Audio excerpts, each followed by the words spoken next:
Hello friends समस्त को स्वागत करुच्ची आपण मानकर प्रिय यूट्यूब चैनल सिटी एजुकेशन को। तो देखो फ्रेंड्स आज वीडियो रे आम डिस्कसन करवा जहाँकि आपण मानकर ओटीटी एग्जाम सिलेबस रही। तो देखो syllabus child development pedagogy unit 2 जहाँकि आपण मानकर understanding learning process and learners.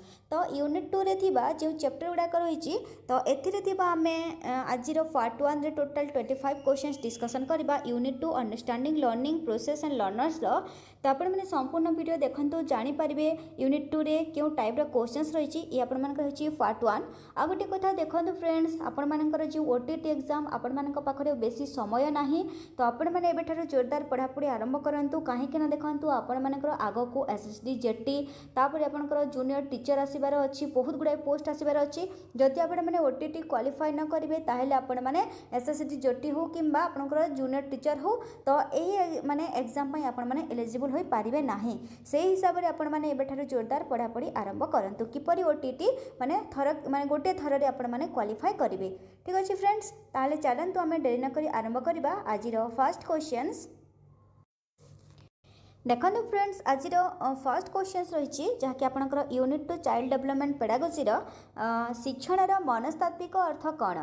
तो देखो एठार आमको क्वेश्चन कौन पचारि आम क्या शिक्षण कहवा शिक्षण मनस्तात्विक अर्थ ये आमको मनस्तात्विक अर्थ पचारि। तो देखो ऑप्शंस गुड़ाक रही ज्ञान आहरण पुस्तक अध्ययन आचरण परिवर्तन समस्या समाधान। तो देखंतु आम जेहेतु आमर देछि शिक्षण आम क्या कहवा तो ये देखंतु आमको जो ऑप्शन सी देछि आचरण परिवर्तन जहाँ कि होछि स्थायी परिवर्तन तो ये आसीज ऑप्शन सी करेक्ट आंसर माने शिक्षण मनस्तात्विक अर्थ होछि आचरण परिवर्तन। तापरे देखंतु परवर्ती क्वेश्चन रही निम्नोक्त मध्यरु केउ तथ्यटी ठीक नुहे माने आमको नेगेटिव पॉइंट चूज करिवार अछि क्यों तथ्य ठीक नुहे बोली क्वेश्चन पचारुछि।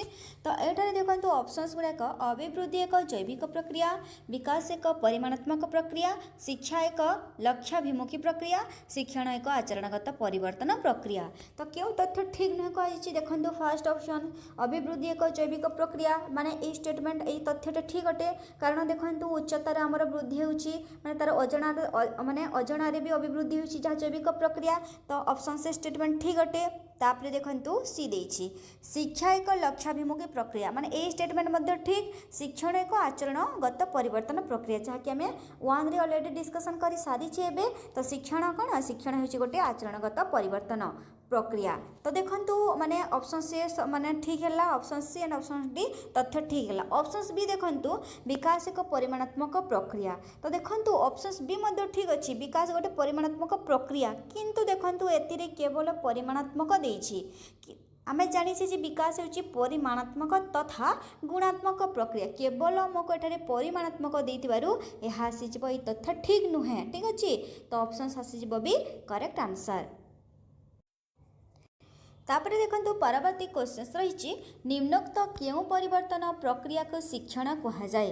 तो आम क्यों परिवर्तन को आम शिक्षण कहि परिबा देखंतु शारीरिक मानस तापरे आचरणगत जैविक मानसिक। तो आम प्रथम ही जानिछे जे माने शिक्षण जहाँकि शिक्षण कौन आम शिक्षण जहाँकि आमर आचरणगत परिवर्तन होछि शिक्षण। तो एठारे माने क्यों परिवर्तन प्रक्रिया को आम शिक्षण कहवा बोली क्वेश्चन पचारुछि। तो एठारे देखंतु शारीरिक आचरणगत जैविक मानसिक तो कौन आसीजिब आचरणगत आसीजिब। तो ऑप्शन सेठारे बी आसीजिब करेक्ट आंसर। तापरे देखंतु परवर्ती क्वेश्चन पचारि शिक्षा होछि एक डैश शिक्षा कण ए अछि आचरणगत परिवर्तन प्रक्रिया लक्ष्याभिमुखी प्रक्रिया जैविक प्रक्रिया जन्मगत प्रक्रिया। तो देखंतु आमे प्रथम रही पढ़ी सारी माने पढ़ी आसीछि जे शिक्षा होछि गोटे आचरणगत परिवर्तन प्रक्रिया किंतु एठारे देखंतु ऑप्शन सी और ऑप्शन बी लक्ष्याभिमुखी प्रक्रिया शिक्षा लक्ष्याभिमुखी प्रक्रिया मध्य अटे किंतु आमे ऑप्शन सी और ऑप्शन बी ए दुइटु को आमे देखिले कंपेयर कले आमे एथिरे देखि देखंतु बी को माने बेसी इंपोर्टेंस देबा काहेकि ना शिक्षा होछि लक्ष्याभिमुखी प्रक्रिया। ठीक अच्छे तो ये माने बी रो इंपोर्टेंस बेसी अच्छी तेणुक ऑप्शन आसीजिबो बी करेक्ट आंसर। तापरे देखंतु परवर्ती क्वेश्चन शिक्षण होछि डैश शारीरिक परिवर्तन देखंतु आचरणगत परिवर्तन, संवेदनशीलतार परिप्रकाश एंड अद्वितीय भावनार परिप्रकाश। तो शिक्षण तो शारीरिक परिवर्तन हम ना, तो शिक्षण कौन? शिक्षण आचरणगत परिवर्तन जहाँकि हूँ गोटे स्थायी परिवर्तन। ठीक अच्छे, तो ये ऑप्शन आसीज भी करेक्ट आंसर। तापर देखो परवर्ती क्वेश्चन रही निम्नलिखित मध्य केउटी शिक्षण स्वरूप नुहे, माने केउटी शिक्षण स्वरूप नुहे कहुई। एक जीवनव्यापी प्रक्रिया, उद्देश्यपूर्ण कार्य, सक्रिय प्रक्रिया, प्रत्यक्ष दृष्ट। तो देखो शिक्षण स्वरूप नुहे कहुई। तो शिक्षण स्वरूप शिक्षण एक जीवनव्यापी प्रक्रिया, ठीक अटे, माने शिक्षण उद्देश्यपूर्ण, तार गोटे लक्ष्य अच्छी, ठीक अच्छे।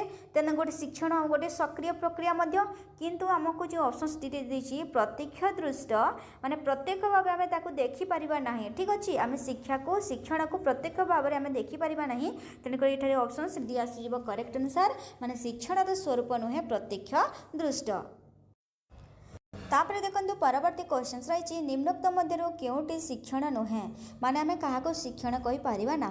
तो ये चित्र आंकिबा, साइकेल चलाइबा, मशा मारिबा, पहरिबा। तो एठारे देखंतु जो आमको देछि चित्र आंकिबा आम शिक्षण कहीपर। तो यह आमर पेशीय दक्षतार विकास होछि। तापर साइकेल चलाइबा यह मध्य गोटे शिक्षण जहाँद्वारा कि आमर पेशीय दक्षतार विकास होइछि। तापर देखो ये ऑप्शन दी देछि पहरिबा गोटे हूँ शिक्षण। यहाँ द्वारा देखूँ यहाँ द्वारा आमर पेशीयर दक्षता होछि। तो एठारे ऑप्शन सी दी मशा मारिबा शिक्षण नुहे, ठीक अच्छे। बाकी चित्र आंकिबा, साइकेल चलाइबा, पहरिबा, तो ये सब गुड़ाक कौन हो जहाँकि आमर पेशीय दक्षतार विकास होछि। ए सब गोटे गोटे शिक्षण, बट ऑप्शन सी आसीज मशा मारिबा शिक्षण नुहे। Option C is correct answer. तापर परवर्ती क्वेश्चन रही माने जो प्रक्रिया द्वारा शिशु अधिक तथ्य ग्रहण करे बा ज्ञान आहरण करे ताको कौन कहती। माने जो प्रक्रिया रे शिशु अधिक तथ्य ग्रहण करे बा ज्ञान आहरण करे आमे ताको कौन कहबा? अधिगमन, अभिप्रेरणा, शिक्षण, मूल्यांकन। तो शिशु अधिक तथ्य ग्रहण करबा ता सहित ज्ञान आहरण करबा, तो आमे ताको कौन कहबा? शिक्षण कहबा। तो ये ऑप्शन सी आसीजिव करेक्ट आंसर। तापर 9th रही निम्नोक्त मध्य केउटी शिक्षण अंतर्भुक्त नुहे, माने शिक्षण केउटी नुहे बोली कहुई। बही पढ़ापढ़ी करबा शिक्षण अंतर्भुक्त, लेखालेखी करबा मध्य शिक्षण अंतर्भुक्त, एंड गाणितिक पद्धति जानिबा मध्य शिक्षण अंतर्भुक्त। बट एटारे जो ऑप्शन सी रे छिंकिबा शिक्षण अंतर्भुक्त नुहे, बाकी सब गुड़ाक गोटे गोटे शिक्षण सह रिलेटेड रही। बट ऑप्शन सी आसीजिव एठारे करेक्ट आंसर। तापर परवर्ती क्वेश्चन रही निम्नलिखित मध्य केउटी एक आचरणगत परिवर्तन होइतिले मध्य शिक्षण नुहे। देखंतु जो ऑप्शंस गुड़ाक देछि एमानक मध्य आचरणगत परिवर्तन, स्थायी परिवर्तन होइतिले मध्य आचरणगत परिवर्तन जहाँकि आमर स्थायी परिवर्तन, तो आचरणगत परिवर्तन होइतिले मध्य ताहा शिक्षण नुहे बोली पचारुछि। तो एरे देछि औषध सेवन करिबा, गुरुजन मानकु सम्मान प्रदर्शन, समाजर कल्याण निमंते कार्य, समस्या समाधान करिबा। तो केउटी शिक्षण नुहे पचारिछि। तो एठा देखंतु गुरुजन मानकु सम्मान प्रदर्शन यह शिक्षण रिलेटेड जाउछि। समाजर कल्याण निमंते कार्य यह मध्य आचरणगत परिवर्तन हेले मध्य ताहा शिक्षण अटे। समस्या समाधान मध्य शिक्षण अटे। बट देखंतु ऑप्शन से औषध सेवन करिबा जहाँकि गोटे स्थायी परिवर्तन आनी न थाए औषध सेवन करिबारे कि कौनसी जिनिस आमको शिखिबा को मिली न थाए, तेणुकर एठारे ऑप्शंस ए आसीजिव करेक्ट आंसर औषध सेवन करिबा। तापर नेक्स्ट क्वेश्चन देछि शिक्षण मुख्य उद्देश्य कौन? मूल्यांकन करिबा, निदान करिबा, उपचार करिबा, ए बी ओ सी तीनोटी जाक। तो शिक्षण मुख्य उद्देश्य कौन? देखंतु शिक्षण लक्ष्य कौन? मूल्यांकन करिबा शिक्षण लक्ष्य अटे, निदान करिबा मध्य एंड उपचार करिबा मध्य। तेणुकर एठारे ऑप्शन आसीजिव तीनोटी जाक, डी आसीजिव करेक्ट आंसर। तापर परवर्ती क्वेश्चन रही निम्नोक्त मध्य केउटी शिक्षण स्वरूप अंतर्गत नुहे। देखंतु शिक्षण स्वरूप अंतर्गत नुहे कहुई, नेगेटिव आमको नॉट कहुई। तो यह एक आचरणगत परिवर्तन, आमे जानिछे शिक्षण गोटे आचरणगत परिवर्तन। तो ये स्टेटमेंट ठीक अटे। यह एक उद्देश्यपूर्ण कार्य, तो यही स्टेटमेंट मध्य ठीक अटे। शिक्षण गोटे उद्देश्यपूर्ण कार्य, यह हेउची एक विकास, शिक्षण गोटे विकास। तो option D Madhya correct. But देखो ऑप्शन सी देछि एहा एक निष्क्रिय प्रक्रिया। तो आम ऑलरेडी पढ़ी सारी जे माने शिक्षण हो गोटे कौन सक्रिय प्रक्रिया। तो एठारे आमको निष्क्रिय देछि माने सक्रिय प्रक्रिया द्वारा कौन शिक्षक शिक्षयित्री माने सक्रिय भाव अंशग्रहण करथांती। बट एठारे आमको निष्क्रिय देइतिबारु ऑप्शन सेठारे आसीजिवो करेक्ट आंसर सी आसीजिवो। शिक्षण एक निष्क्रिय प्रक्रिया जहाँकि शिक्षण अंतर्गत बा शिक्षण स्वरूप अंतर्गत नुहे। Option C is correct answer. तापरे परवर्ती क्वेश्चन देछि अभिज्ञता और प्रशिक्षण द्वारा आचरणगत परिवर्तन ही शिक्षण यह क्यों मनोविज्ञानी सह संबंधित। तो देखो ये आपण मानकर जो वर्ड्स देछि अभिज्ञता एंड प्रशिक्षण तो दुईटी जाक अच्छी अभिज्ञता एंड प्रशिक्षण। तो अभिज्ञता प्रशिक्षण द्वारा आचरणगत परिवर्तन ही शिक्षण। तो यही कथा किए कहितले बा यह कहा द्वारा बा क्यों मनोविज्ञानी सह संबंधित कहा से रिलेटेड बोली क्वेश्चन पचारि। तो ये देखो ये स्किनर देन गेट्स कैल्विन राइवर। तो को माने एठारे ऑप्शंस आसीजिवो बी करेक्ट आंसर गेट्स माने जहाँकि आमर अभिज्ञता एंड प्रशिक्षण दुईटी जाक आसुची। तो ये कथा किए कहिसंती कहा से रिलेटेड गेट्स। Option B is correct answer. तापर परवर्ती क्वेश्चन रही क्यों मनोविज्ञानी मतरे शिक्षण होउछि प्रगतिशील पुनर्बलनयुक्त व्यवहार ग्रहण प्रक्रिया। माने किए कहिसंती कहा सह रिलेटेड अटे माने प्रगति देखंतु वर्ड्स रही प्रगतिशील पुनर्बलनयुक्त व्यवहार।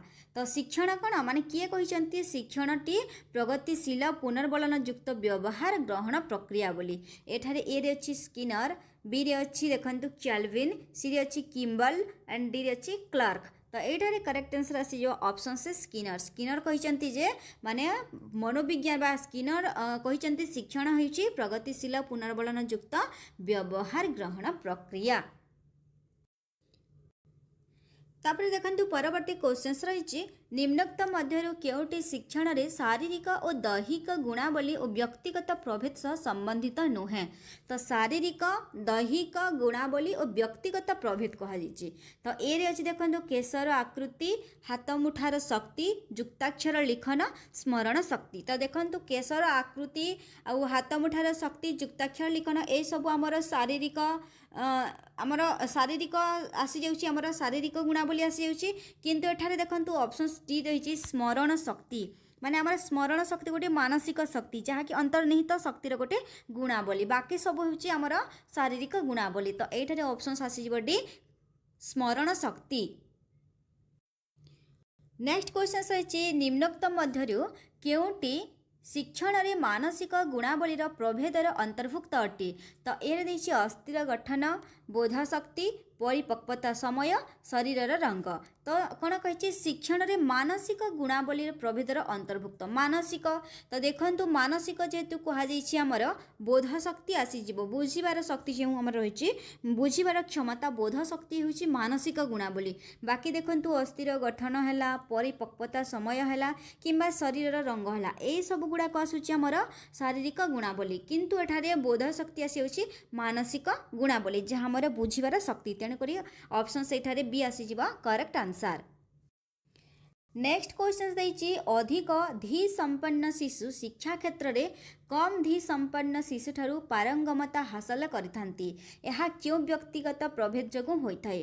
देखंतु ऑप्शंस गुड़ाक रही माने शारीरिक गुणावली व्यक्तित्व संबंधी गुणावली मानसिक गुणावली कृत्वित्व गुणावली। तो क्वेश्चन कौन पचारि माने अधिक धी संपन्न शिशु शिक्षा क्षेत्र में कम धी संपन्न शिशु ठारू पारंगमता हासिल करिथांती। तो यह क्यों व्यक्तिगत प्रभेद क्यों व्यक्तिगत प्रभेद जोगु होइथाय।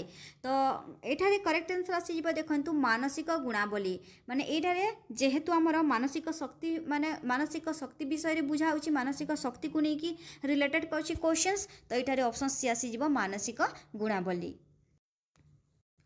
तापरे परवर्ती क्वेश्चन रही निम्नोक्त मध्यरु केउटी व्यक्तित्व संबंधी गुणावली अटे व्यक्तित्व संबंधी कहा जाइछि। तो एठारे देखंतु ए रछि प्रत्यय गठन बौद्धिक दक्षता दैहिक गुणावली एंड चरित्र। जेहेतु व्यक्तित्व संबंधी गुणावली आसुछि तो एठारे आसीजिवो चरित्र। चरित्र गोटे व्यक्तित्व संबंधी गुणावली। ऑप्शन डी आसीजिवो करेक्ट आंसर। परवर्ती क्वेश्चन रही शिशु मानक ठारे क्यों प्रकार दक्षता भिन्न भिन्न थिबारु समस्तंक पई एक प्रकार और समान स्तर शिक्षादान व्यवस्था करा जिबा अनुचित। तो ए अछि बौद्धिक शारीरिक सामाजिक आवेगिक। तो शिशु मानक ठारे क्यों प्रकार दक्षता भिन्न भिन्न थिबारु समस्तक पई एक प्रकार और समान स्तर शिक्षादान व्यवस्था करा जिबा अनुचित बोली कहा जाइछि।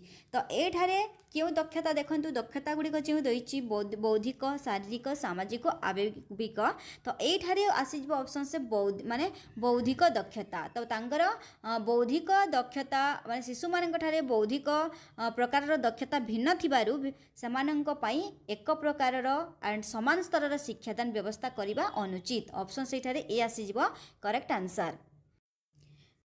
तापरे 20 रे रहिछि पिलामानंक मध्यरे देखा जाउथबा व्यक्तिगत प्रभेद दूर करिबा पई शिक्षक निम्नोक्त मध्यरु क्यों पदक्षेप ग्रहण करिबा अनुचित। एरे अछि निजस्व बेगरे शिखिबा व्यवस्था, जन्मगत प्रतिभा चिन्हट, धारावाहिक सुविधा सुযোগ व्यवस्था, श्रेणी रे शिक्षक केंद्रिक शिक्षा व्यवस्था।